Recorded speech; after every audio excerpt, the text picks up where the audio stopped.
dalam suatu organisasi, jika kita mengakomodir manusia dengan sifat-sifat seperti ini, bukankah akan merusak organisasi ke depan justru? Ya, sebenarnya tujuan organisasi itu adalah pembinaan.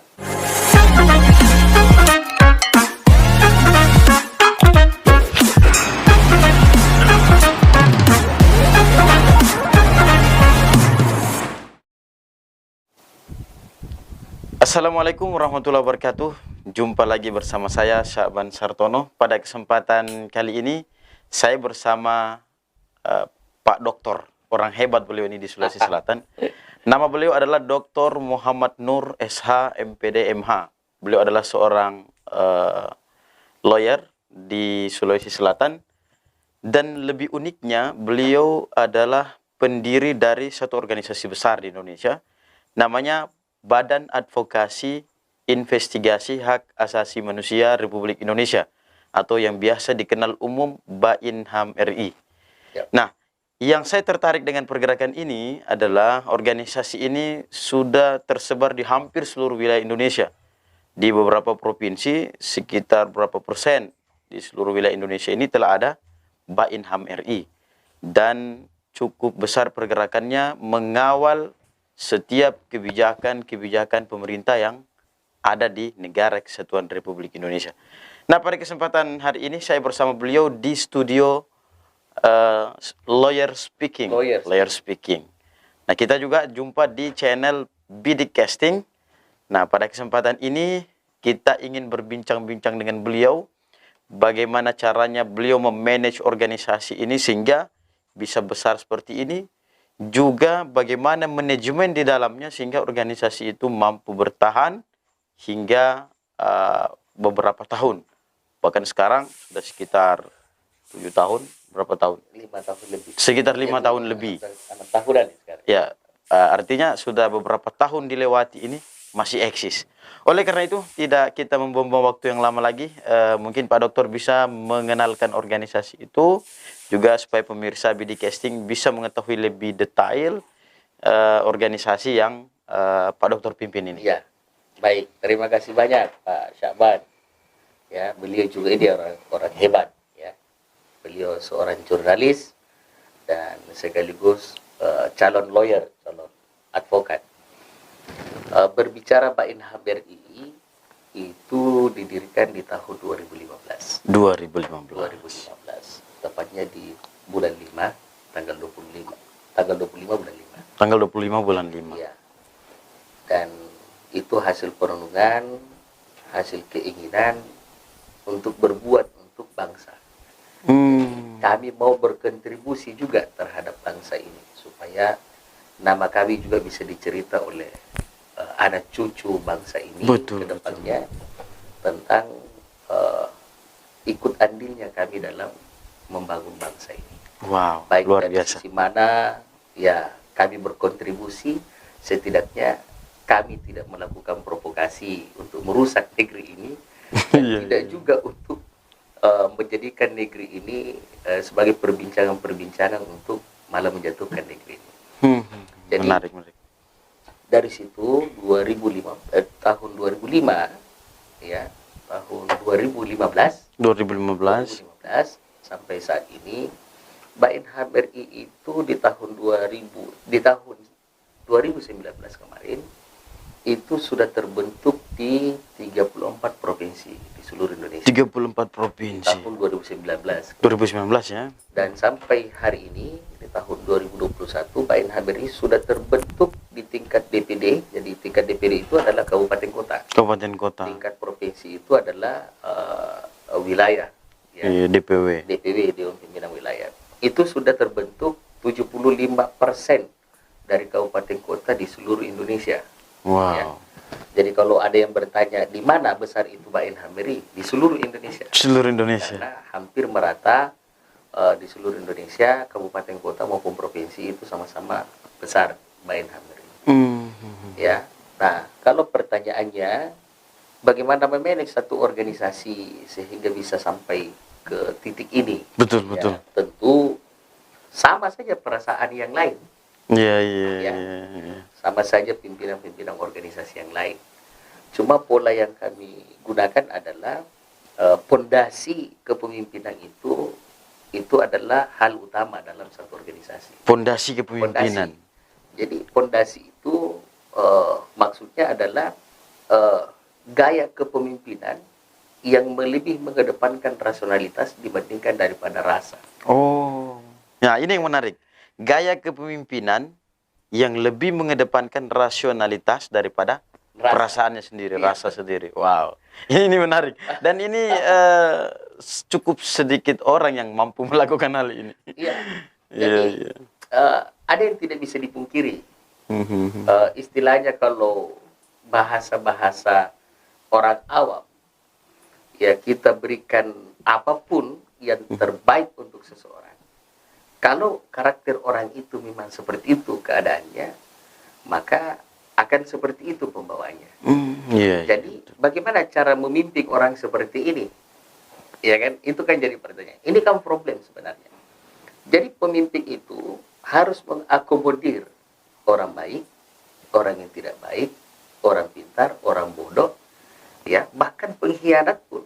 Seorang pemimpin ini tidak boleh langsung melakukan eksekusi, tapi lakukan pembinaan.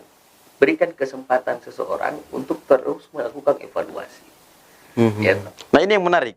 Yang menariknya adalah harus mengakomodir orang baik, orang jahat, juga orang Bodoh. pintar, orang bodoh. Nah, yang saya rasa menariknya adalah dalam suatu organisasi, jika kita mengakomodir manusia dengan sifat-sifat seperti ini, bukankah akan merusak organisasi ke depan justru?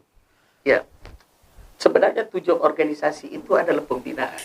Pembinaan. Ya, tujuan organisasi tujuan pembinaan. organisasi adalah melakukan pembinaan individual, melakukan pembinaan kelompok, ya kan, melakukan pembinaan sosial. Jadi di situ sebenarnya tujuannya organisasi. Nah, kalau sedikit-sedikit di dalam organisasi itu ketersinggungan, baper, bawa perasaan, itu menjadi sebuah rujukan atau fondasi utama dalam organisasi, maka organisasi itu akan hanya diikuti oleh segelintir orang. Kalau Ya. baper. Iya, kalau orang baper masuk, kemudian pemimpinnya juga baper, kemudian orang ada di dalamnya banyak-banyak orang baperan, maka organisasi ini akan cepat punah. Cepat punah. Kenapa akan cepat punah? Karena dia akan terus melakukan eksekusi terhadap anggota-anggota yang dianggap ini tidak ada gunanya. Betul. Jadi kalau dia ada, ya kita lakukan pembinaan. Kalau dia tidak ada, jangan dicerita jelek. Oh, itu rahasianya. Iya kan?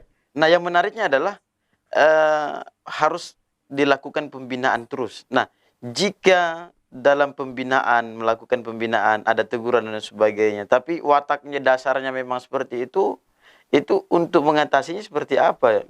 Bahkan orang tidak boleh dicerita keburukannya.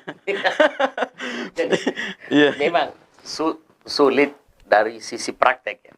Betul. Kalau dalam sisi argumentasi mungkin mudah. Betul. Tapi kita kadang-kadang juga kita di sini ada yang membuat kita merasa tidak nyaman. Tetapi merasa tidak nyaman itu bukan berarti bahwa kita ini mengganggu organisasi. Ya kita memahami saja bahwa itu adalah karakter individual yang tidak bisa untuk kita masuki kerana itu. Ya kan? Nah, kalau itu eksistensinya untuk mengganggu organisasi, ya maka tentu kita juga memberinya ruang yang kecil. Tapi kalau itu malah dengan kegilaannya itu membesarkan organisasi, malah kita berikan ruang yang besar. Maksudnya ruang yang besar itu adalah mungkin jabatan di dalam organisasi. Mungkin. Makanya saya sering bercandanya begini, Pak Syaban. Kadang-kadang organisasi itu butuh orang gila. Organisasi itu butuh orang gila. Kadang-kadang juga organisasi itu butuh pengkhianat. Wow. Ya kan? Kadang juga organisasi itu butuh orang bodoh. Ya. Karena dengan orang gila, dia bisa mempublikasikan tentang Mbak Inha Mary, tentang organisasi. Dengan kebodohannya dia bisa menceritakan segelintir atau sebanyak mungkin tentang keburukan organisasi. Ya kan? Jadi ini kita manfaatkan peluang Oh. bahwa semakin dia banyak bercerita tentang Mbak Inha Hamiri, apa itu baik, apa itu buruk, ya kan? Maka itu adalah merupakan ruang bagi kita untuk mempublikasikan Mbak Inha Hamiri itu seperti Oh. apa. Toh? Iya, Jadi iya, iya. kita iya. bicara fakta saja, ya kan? Kan tidak mungkin kita melarang orang untuk bercerita, Betul. ya kan? Kadang-kadang orang bercerita jelek itu kan biasanya untuk kepentingan dirinya, Kepentingan diri. bukan untuk kepentingan organisasi. Betul, betul. Ya kan? Karena kalau kepentingan organisasi pasti dia jaga organisasi. Tapi malah kami, itu saya maksud tadi bahwa fondasi seorang pemimpin itu harus kuat. Malah itu menjadi peluang bagi kita. Kan enak kita belum publikasikan, dia sudah publik tentang Mbak Inha Hamiri. Walaupun dalam tanda kutip publikasi dia hal-hal yang negatif. Iya, sekalipun. Sekalipun. Karena belum tentu dia bercerita tentang hal-hal negatif tentang Mbak Inha Hamiri umpamanya. Lalu kemudian orang serta-merta begitu saja percaya. Percaya. Wow. Ya toh? Iya, Bahwa iya, iya. wah, seperti itu Mbak Inha Hamiri. Di sisi negatifnya mungkin dia bisa jelaskan mulai A sampai Z.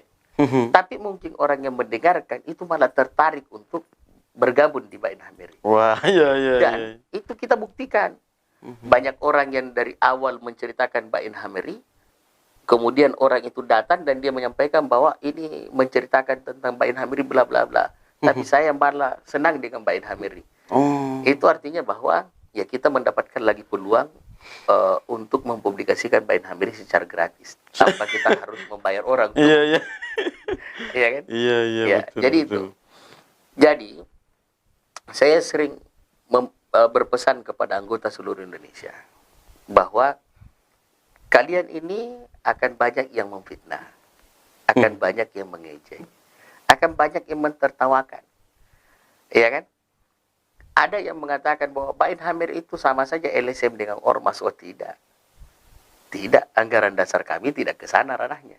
Oh. Kami adalah praktisi hukum. Oh, Badan iya, iya. Advokasi Hukum melahirkan praktisi hukum. Iya kan? Iya, iya. Iya, apa perbedaannya LBH, LKBH, YBH, dan yang lain sebagainya dengan Mbak Inha Hamiri? Lihat di anggaran dasarnya. Oh. Iya kan? Lihat di anggaran dasarnya. Anggaran dasar kami menyatakan bahwa Mbak Inha Hamiri itu memiliki kewenangan untuk mencetak praktisi hukum. Makanya kita wajibkan seluruh kader Mbak Inha Hamiri untuk melakukan pendidikan. Ya kan? Kenapa harus melakukan pendidikan? Agar supaya mereka bukan hanya sekedar berani, tubuhnya kekar, tetapi otaknya juga memadai. Betul, betul. Itu yang betul. kita inginkan, harapkan. Makanya organisasi itu dalam menjalankannya gampang-gampang susah. Gampang-gampang susah, betul. Iya. Iya, Karena iya. kadang-kadang orang yang komitmen saja kental di awal sama-sama, tapi di belakang ada yang mengganggu. Nah, justru Nah, itu. kalau itu mengganggu, apakah kita korbankan organisasi atau kita tetap merawat organisasi itu? Harusnya tidak boleh organisasi kita korbankan. Betul, betul. Karena susah payah kita bangun. Supaya dibangun. Iya kan? Tapi yang menjadi permasalahan adalah Pak Dokter, ini jika ke depan hari justru orang-orang seperti ini menjadi benalu dalam organisasi. Nah, ini kan pemimpin harus satu sisinya adalah ketegasan. Iya. Nah, di ketegasan Pak Dokter sendiri, apa yang akan diberikan kepada orang ini dalam tanda kutip sanksi agar ini menjadi pelajaran buat dia ke depannya? Iya. Di organisasi itu kan diatur banyak hal. Betul. Salah satunya kalau dia melakukan pelanggaran ringan, maka sanksinya ringan. Kalau dia melakukan pelanggaran berat, sanksinya berat. Ya kan? Maka kita coba atur yang mana yang masuk dalam kategori ringan dan mana yang masuk dalam kategori berat. Itu kan yang kita atur. Kalau dalam kategori ringan, oh ini yang masuk ranahnya. Dia dipanggil baik-baik. Ya toh? Dia dipanggil. Ada badan etik di dalam organisasi. Ya, Betul, betul. dipanggil di badan etik. Apa perbuatan saudara itu benar atau salah? Ya kan? Dia diberikan kesempatan untuk membela diri. Maka kami dari badan etik di DPP Mbak Inha Hamiri itu akan mengkaji secara hukum apakah betul yang dilakukan itu masuk dalam kategori sanksi, bisa dikategorikan sanksi berat atau sanksi ringan. Oh, Itu begitu. Nah, Pak, intinya. yang kategori sanksi berat atau dalam hal ini kategori pelanggaran berat dan ringan itu perbedaannya apa? Perlakuan seperti apa yang dinilai berat dan ringan itu? Kalau ringan itu adalah tidak loyal dengan organisasi. Ada kegiatan-kegiatan, kemudian tidak loyal. Oh, tidak loyal. Ya, anggaplah umpamanya selama kita rapat, kita undang ini, kita peringati, dia tidak mau. Betul. Maka ya kita masuk kategorikan Itu pelanggaran ringan. Pelanggaran ringan. Kemudian pelanggaran berat itu adalah melacurkan organisasi. Melacurkan organisasi. Nah, ini seperti apa? Contoh umpamanya, dan ini banyak yang terjadi. Contoh, yang 86-kan satu perkara, 86. menjual satu keadilan dan kebenaran, melakukan pemerasan, ya kan? Nah, itu sanksi, itu adalah pelanggaran berat. Maka sanksinya juga berat. Kalau dia pejabat, akan kita eksekusi. Kita tidak langsung eksekusi, langsung berhentikan secara tidak dengan hormat. Kita cabut semua yang melekat pada dirinya dengan jabatannya. Di organisasi. Di organisasi. Oh. Tapi kalau umpamanya memang itu masuk ke ranah pidana dan itu berproses pidananya, kita menunggu putusan pengadilan. Ya toh? Ya, saya kira begitu juga pers kan. Iya. Serta-merta langsung jurnalis itu ketika ditetapkan tersangka, dia bersalah dan dipecat jadi jurnalis. Betul. Ya, kecuali kalau organisasi persnya sudah mulai gila. Nah, ini yang menarik. Kita sudah di pertengahan perbincangan ini, Pak Dokter. Saya melihat ada beberapa organisasi sayap. Jika salah bisa dibenarkan. Apakah organisasi sayap atau semacam beberapa organisasi kecil di bawah naungan Bainham RI ini? Itu ada berapa, Pak Dokter? Jadi di Bainham RI itu program wajib Bainham RI itu ada klinik hukum namanya. Klinik hukum. Oh, itu di Bainham RI. Itu di Bainham RI. Jadi Bainham RI itu punya program unggulan atau program prioritas adalah klinik hukum. Klinik hukum. Untuk apa klinik hukum itu? Agar supaya setiap desa, kelurahan, sampai ke tingkat RT RW itu ada bendera Bainham RI, ada kantor Bainham RI, ada klinik hukumnya. Oh. Jadi masyarakat tidak usah lagi repot-repot kepada siapa dia bertanya ketika dia mengalami perkara pidana maupun perdata di dalam kehidupannya. Dia bisa mendatangi klinik hukum Bainham RI. Di seluruh Indonesia ada dan benderanya, dan memang kita bikin kantornya. Oh. Ya, setiap desa sekarang alhamdulillah sudah ribuan klinik hukum Bainham RI yang ada. Jadi di dalam klinik hukum ini dinaungi oleh PBH, Pusat Bantuan Hukum. Jadi PBH kemudian menaungi klinik hukum. Jadi di Bainham RI itu ada namanya Pusat Bantuan Hukum. Pusat Bantuan Hukum. Ya.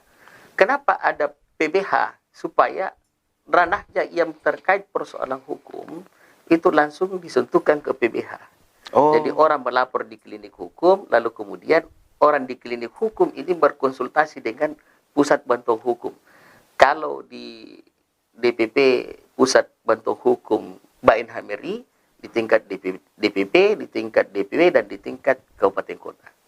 Mereka berkonsultasi tentang itu, tentang hukum, baik pidana maupun perdata. Jadi kita polakan ini problem apa, masalah apa, apakah pidana, apa perdata, itu kita dorong ke klinik hukum. Nah, ada organisasi sayap. Jadi tadi itu bukan organisasi sayap. Yang bukan PBH organisasi. Itu bukan organisasi sayap. PBH itu bukan tubuh. organisasi. Ya, itu bagian daripada tubuh dari Bainham RI. Bagian daripada tubuh Bainham RI.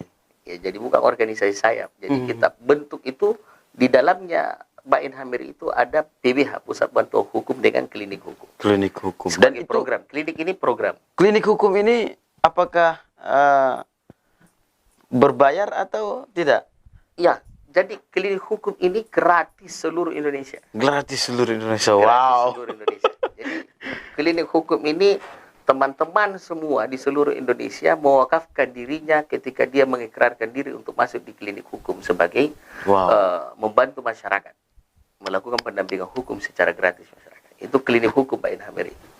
Nah, di Bainham RI kita membentuk organisasi sayap. Ada 3 organisasi sayap Bainham RI. Pertama itu adalah ada Brigade 83. Ini yang organisasi sayap ini ya? Iya, organisasi yang sayap. Tadi PBH itu adalah bagian dari tubuh di dalam Tubuh Bain HAM dalam RI. Bain HAM RI. Nah, sekarang organisasi sayap. Ya, organisasi sayap Bain HAM RI. Jadi di dalam Bain HAM RI itu kita bentuk organisasi sayapnya itu Factor for Justice. Jadi Oh, Factor for Justice for itu adalah Justice. pejuang keadilan. Wow. Jadi dia pejuang pengawal keadilan. Dia mendampingi teman-teman di klinik-klinik hukum seluruh Indonesia untuk mengawal keadilan itu. Oh. Iya kan? Bahwa rasa keadilan, memenuhkan rasa keadilan, menyerahkan keadilan itu kepada yang punya hak, itu wajib hukumnya dan dikawal oleh Brigade 83. Brigade Ya, 83. jadi Brigade 83 ini bukan pasukan apa, dia pengawal keadilan. Oh, dia pengawal keadilan. Factor for Factor for Justice. Justice. Wow. Ya. Dan yang kedua ada PNI. PNI. Ya. Jadi PNI juga ini adalah dia bagian daripada organisasi sayap. Oh, bagian dari organisasi Ya. saya. PNI itu apa sih, Pak? Persaudaraan Nelayan Indonesia. Persaudaraan Nelayan Indonesia. Wow. Kenapa kita bentuk Persaudaraan Nelayan Indonesia? Karena banyak problem-problem besar yang dialami oleh nelayan. Itu nelayan tidak tahu akan berkonsultasi kepada siapa. Oh. Ya kan? Mereka tidak mengerti dan tidak tahu dia akan berkomunikasi atau mengadu kepada siapa. Sehingga muncullah pikiran kami di Bain HAM RI untuk mendirikan satu persaudaraan. Persaudaraan Nelayan Indonesia. PNI namanya. Nah, mereka nelayan-nelayan yang anggaplah umpamanya ada kapalnya yang ditangkap semena-mena, dipajak, di apalah, orang-orang oknum yang tidak bertanggung jawab, maka kehadiran PNI ini menjadi penengah. Menjadi penengah. Ya kan? Menjadi penengah dan memberikan pengetahuan dan pemahaman hukum yang seharusnya di bidang nelayan. Di bidang nelayan. Wow. Ya. Nah, kemudian ada GMI. GMI. Ya. Gerakan Mahasiswa Intelektual. Wow. Gerakan Mahasiswa Intelektual. Ini juga unik. Waktu kami mau bentuk ini organisasi sayap GMI, itu ada keinginan generasi-generasi muda di mahasiswa-mahasiswa ini agar kami juga memberikan bantuan-bantuan hukum terhadap adik-adik mahasiswa yang di DO secara paksa, yang dikeluarkan dari kampus, yang disanksi oleh kampus, yang bla-bla lah oleh kampus, ya kan? Sehingga mereka dibekali ilmu-ilmu hukum tentang pendidikan, agar supaya mereka bisa membantu adik-adik mahasiswa maupun juga yang pernah jadi mahasiswa agar membantu mereka adik-adiknya untuk melakukan penyelesaian studi yang secara baik dan benar. Itu semua yang kita. Nah, GMI sendiri ini sudah tersebar di berapa kampus, Pak Dokter? Kalau di Indonesia karena ketuanya Pak Ali, ya GMI ini pengurus besarnya ya sudah banyak kampus lah. Sudah banyak kampus. Ya, sudah banyak kampus. Ratusan lah mungkin kampus sampai ribuan kampus sudah ada. Sudah ada GMI. Gerakan mahasiswa intelektual itu. Wow. Ini bagus tujuannya yang saya tangkap dari yang disampaikan oleh Pak Dokter adalah membantu mahasiswa untuk selain menyelesaikan studinya juga membantu mereka yang di DO oleh pihak kampus. Nah, mungkin bisa mahasiswa yang menonton siaran kami pada kesempatan hari ini ya bisa menghubungi beliau nantinya. Nah, yang kita lanjut Pak Dokter, perbincangan kita pada kesempatan hari ini, saya melihat di kantor Bain HAM RI sendiri. Nah, ini supaya pemirsa juga tahu, di Bidikesting juga tahu, ada satu bangunan besar luas di dalamnya, seperti yang beliau sampaikan tadi, ada organisasi sayap, ada juga pusat bantuan hukum yang ada klinik hukumnya di seluruh desa di seluruh wilayah Indonesia. Juga ada law firm, juga ada kantor Peradmi, Persatuan Advokat Muslim Indonesia. Dan memang luas perkumpulan advokat Muslim Indonesia. Namun yang pada kesempatan hari ini kita bahas adalah Bain HAM RI dulu. Nah, di Bain HAM RI ini Pak Dokter, yang saya tangkap tadi yang ingin saya tanyakan adalah bagaimana caranya mengawal organisasi ini sampai besar dan keanggotaannya yang begitu banyak sampai saat ini. Ya, jadi itu tadi, pondasi seorang pemimpin itu harus kuat. Pondasi seorang pemimpin Iya, harus kuat. dia harus kuat. Ya, cobaan dan ujian itu ya kita anggaplah begini, seperti orang yang makan. Ketika kita dihidangkan suatu makanan di meja, semua orang yang makan itu pun juga datang mengambil makanan itu. Maka mereka akan merasakan rasa yang berbeda dengan makanan yang sama. Dengan makanan yang sama, Ya, betul. dengan betul. makanan yang sama mereka akan merasakan rasa yang berbeda.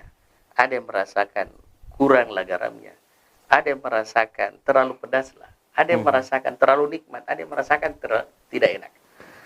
Apakah ketika ada makanan seperti itu dan dirasakan oleh orang banyak, makanannya yang harus diganti sesuai dengan selera orang? Kan pasti tidak. Iya, betul. Ya kan? Selera orang lah yang seharusnya ikut terhadap makanan yang sudah dihidangkan. Kenapa selera orang? Karena makanan itu sudah jadi.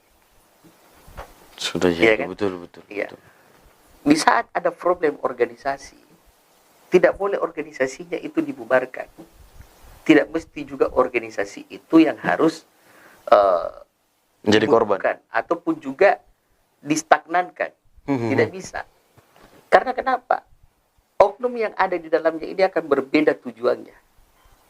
Ya kan? Visi misinya boleh sama, tapi tujuan mereka secara individual itu pasti berbeda. Pasti berbeda. Ada yang masuk di organisasi itu mengamankan diri. Ada yang masuk di organisasi itu agar punya sahabat dan teman yang banyak. Ada yang masuk di organisasi karena coba-coba. Ada yang masuk di organisasi karena memang ingin mendapatkan ilmu. Ya toh? Ada yang juga masuk di organisasi karena hanya sekedar mau tahu tentang organisasi itu. Nah, bagaimana mengakomodir semua itu? Ketika dia diikat dalam satu wadah, maka dia harus taat dan patuh terhadap anggaran dasar dan anggaran rumah tangga. Anggaran dasar, anggaran rumah tangga. Ya, kalau ada yang tidak taat, bagaimana, Pak Dokter? Harus dieksekusi. Kan anggaran dasar itu kan ada sanksi. Ada sanksi. Ya kan? Kita lakukan dulu pembinaan. Kita ajak dulu. Kita biarkan saja seperti itu. Ya kan? Makanya saya sering menyampaikan bahwa tidak usah gubris orang yang bercerita jelek selama dia tidak menyentuh kita. Ya kan? Biarkanlah mereka bercerita semaksimal mungkin tentang kita. Kita berbuat semaksimal mungkin untuk organisasi kita. Karena kalau kita sibuk untuk terus menanggapi pandangan mereka, cerita mereka, kita akan kehabisan waktu untuk membesarkan organisasi. Iya. Nah, kita butuh waktu yang banyak untuk membesarkan organisasi. Wow. Biarkanlah mereka bercerita tentang kita yang jelek, yang baik, yang apa, biarkan. Tapi kita tidak boleh kehabisan energi, kehabisan akal, dan kehabisan kemampuan untuk mengurus organisasi. Makanya, organisasi itu kita wajib dan bertanggung jawab untuk besarkan. Wajib dan bertanggung jawab untuk membesarkan. Wow. Kita akan bertanya kepada beliau tentang siapa saja sih orang yang bisa dan boleh bergabung ke Bainam RI, tapi setelah yang satu ini.